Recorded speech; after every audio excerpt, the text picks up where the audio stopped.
What would you do if you received a fine for something as harmless as your porch light? Not a blinding floodlight. Not a flashing neon sign. Just a simple, warm outdoor light meant to make your home feel welcoming. That's exactly what happened to me on what should have been an uneventful evening. I had just stepped inside after grabbing the mail when I noticed the letter. The usual stack of grocery store flyers and credit card offers nearly buried it, but the HOA's unmistakable seal on the envelope made my stomach tighten. There was no return address, no friendly newsletter update, just a cold, formal-looking notice. I hesitated for a second before sliding my finger under the flap. As soon as I unfolded the letter, my heart sank. Violation notice.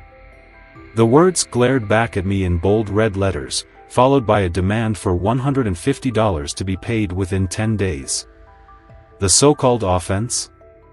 Excessive light pollution from non-compliant porch lighting. I blinked, rereading it to make sure I wasn't hallucinating. Light pollution? From my porch? The same porch light I had installed barely a month ago? Still gripping the letter, I yanked open the front door and stepped outside, determined to see the offensive fixture for myself. There it was, just as I had left it, a standard, modern LED light casting a soft, golden glow over the steps. No flickering, no excessive brightness, nothing remotely disruptive. It wasn't even visible from most of the street. I pulled out my phone and snapped a photo, shaking my head in disbelief. This had to be some kind of mistake. A clerical error, maybe? Or was someone deliberately targeting me? Frustrated, I texted my wife, Emily, attaching a picture of the notice.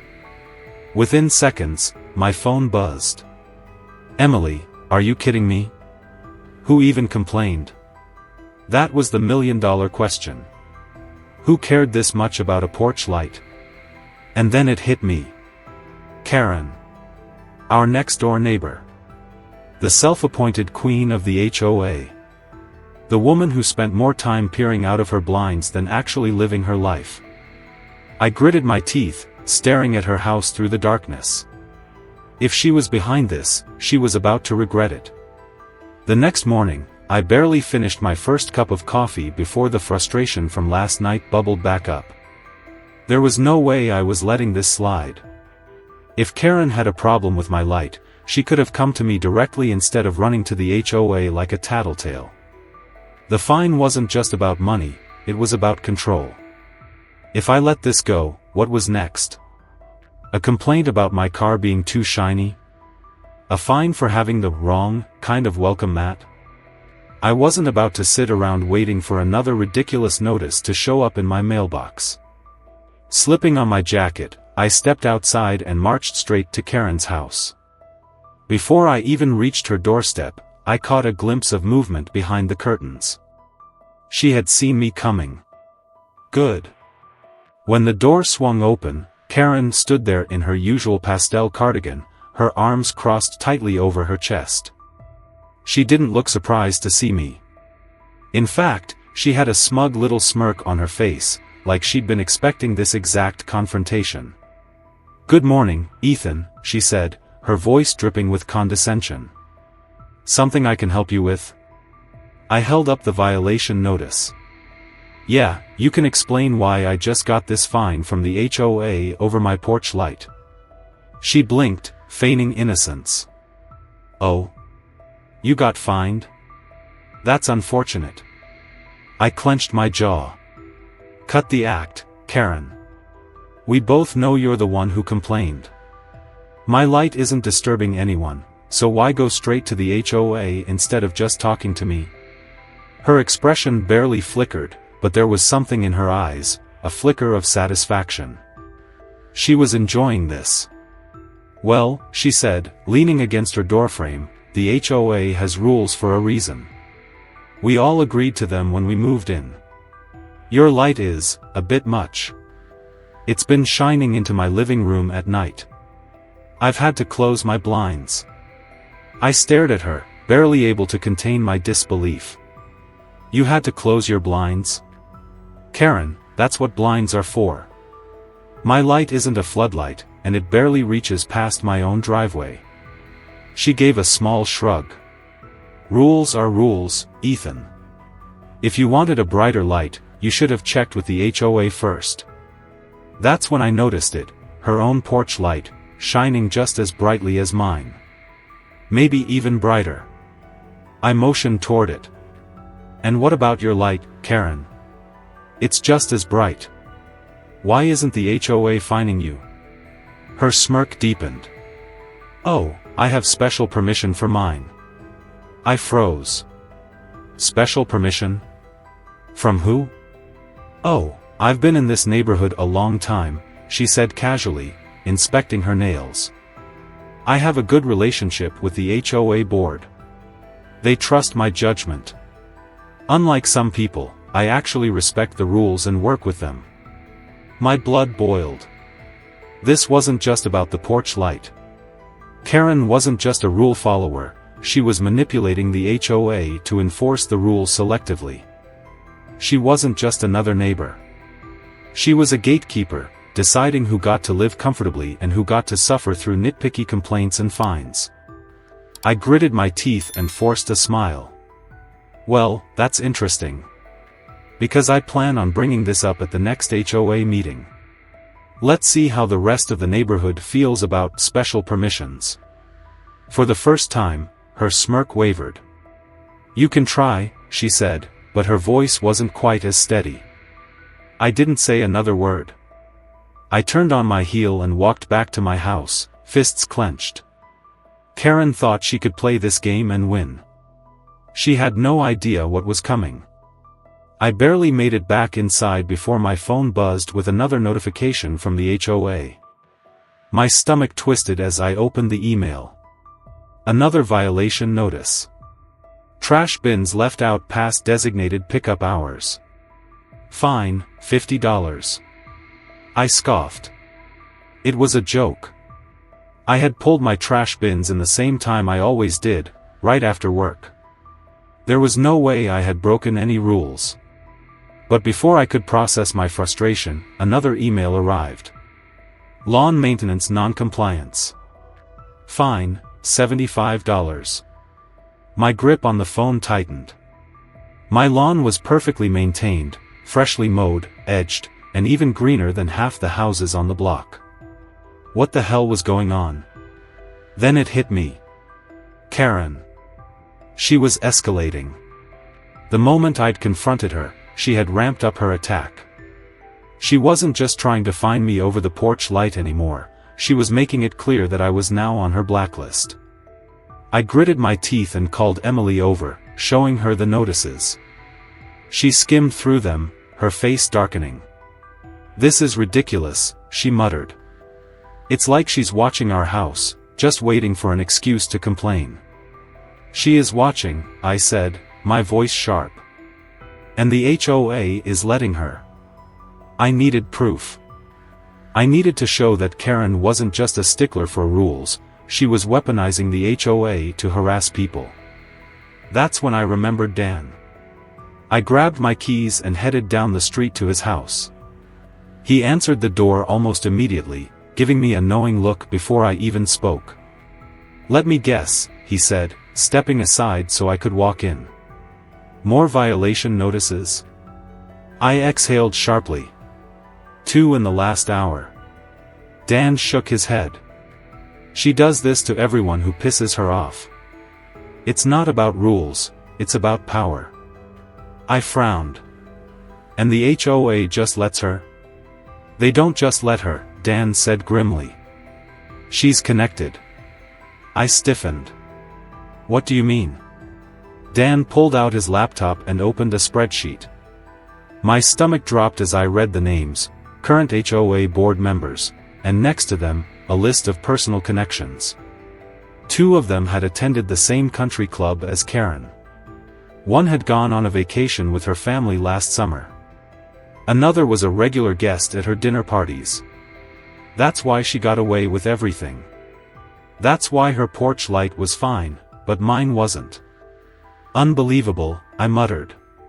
She's basically running the HOA from the shadows. Dan leaned forward. It's worse than that.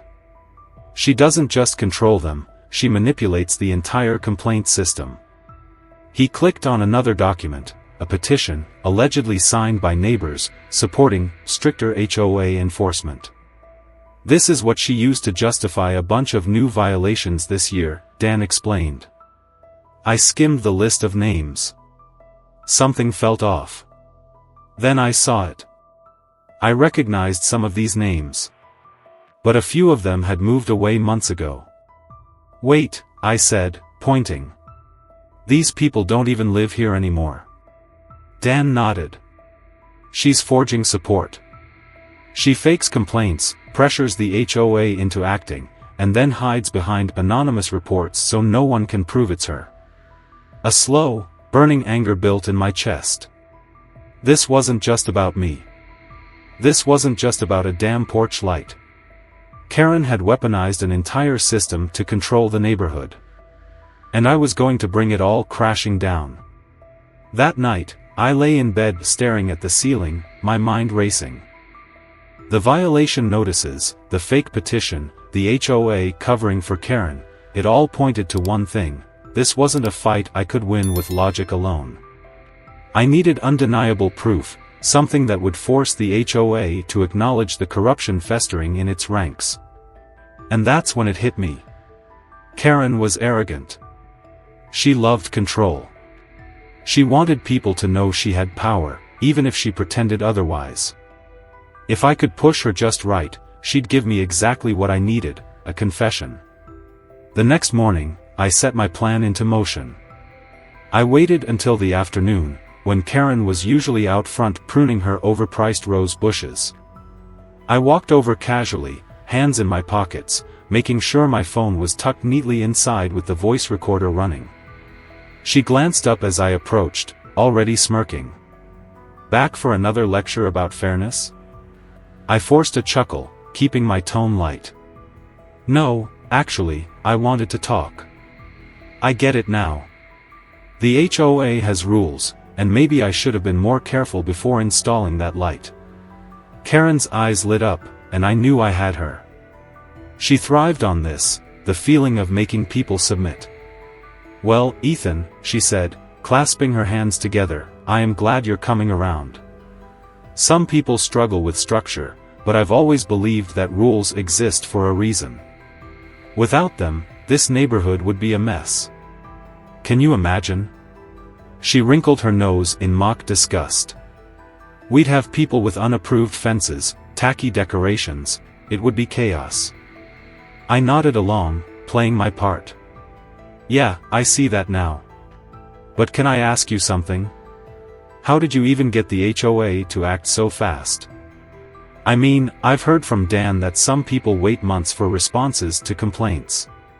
Karen's smirk widened. Oh, Ethan, she said with a patronizing sigh. When you've been here as long as I have, you learn how to work the system.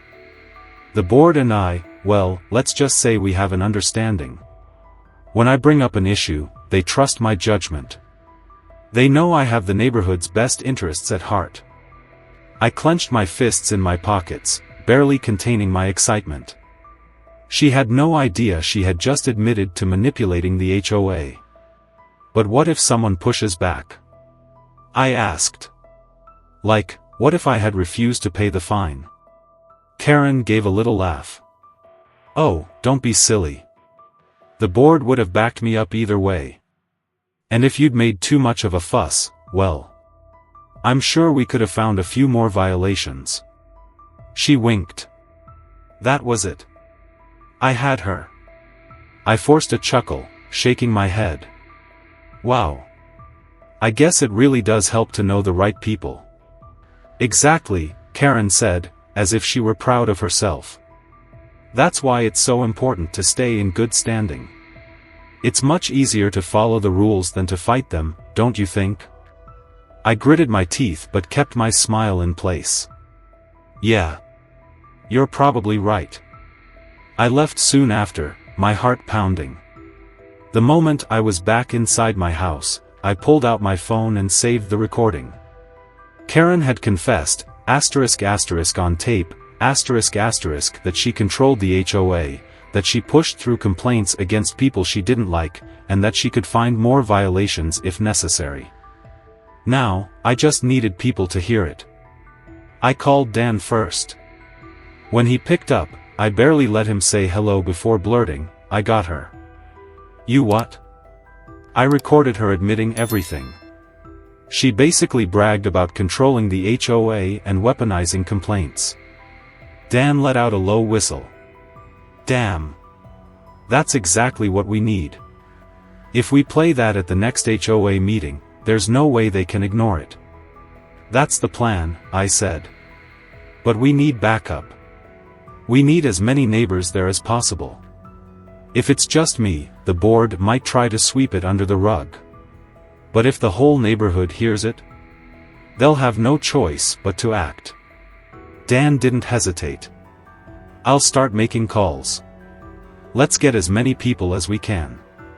By the end of the day, we had at least a dozen neighbors on board, people who had also been targeted by Karen or were just fed up with her reign of terror. Even Emily, who had been skeptical at first, was fully on board now. As we sat at the kitchen table that evening, she looked up at me, determination in her eyes. "Are you sure they won't just try to shut you down?" I exhaled, gripping my phone tightly. "They can try. But they won't be able to ignore the truth. Not this time." The HOA meeting was in 2 days. And Karen had no idea that her own words were about to bring her down.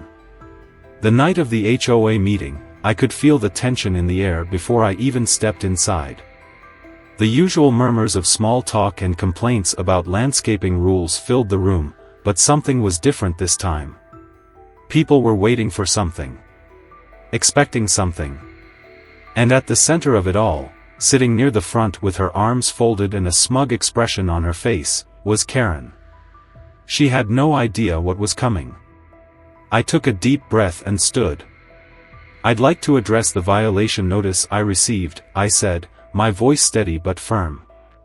"Not just for myself, but for everyone here who's been subjected to unfair and selective enforcement of HOA rules." The room quieted, all eyes turning to me. Karen's smirk wavered. I laid out my case, the absurd fine, the anonymous complaint process, and the evidence of HOA favoritism. Then, before the board could brush me off, I pulled out my phone, tapped the screen, and let Karen's own voice fill the room. "The board and I, well, let's just say we have an understanding. When I bring up an issue, they trust my judgment. They know I have the neighborhood's best interests at heart." The murmurs started immediately. I let the recording continue. "If you'd made too much of a fuss, well, I'm sure we could have found a few more violations." Someone gasped. A man near the back muttered, "Are you kidding me?" Karen's face had drained of color. She shot up from her seat. "That's taken out of context," she snapped, her voice high-pitched, but the damage was done. Dan stood, arms crossed. "No, Karen. It's exactly what we've all known for years. And now we have proof."